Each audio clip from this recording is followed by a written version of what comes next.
নওগাঁর মান্দায় খালেদা জিয়ার ৮০তম জন্মবার্ষিকীতে মিলাদ ও দোয়া মাহফিল অনুষ্ঠিত হয়েছে। ১৫ আগস্ট শুক্রবার আসরের নামাজ শেষে মান্দা থানা আদর্শ বালিকা উচ্চ বিদ্যালয় ও কলেজে এ মিলাদ ও দোয়া মাহফিল অনুষ্ঠিত হয়। এতে বেগম খালেদা জিয়ার দীর্ঘায়ু ও সুস্থতার পাশাপাশি দেশের কল্যাণ কামনা করে বিশেষ মোনাজাত করা হয়।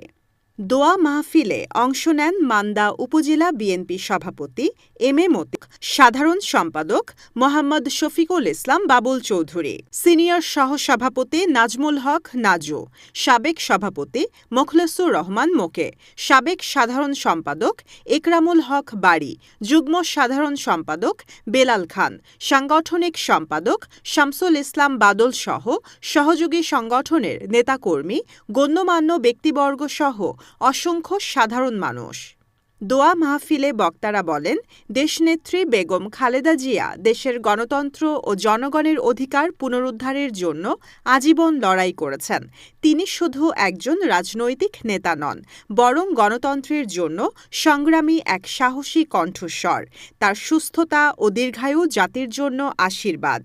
এছাড়াও বক্তারা বর্তমান রাজনৈতিক পরিস্থিতিতে গণতন্ত্র পুনঃপ্রতিষ্ঠায় দেশনেত্রীর অবদান স্মরণ করেন এবং তার নেতৃত্বে দেশে জনগণের অধিকার ফিরে আসবে বলে আশাবাদ ব্যক্ত করেন।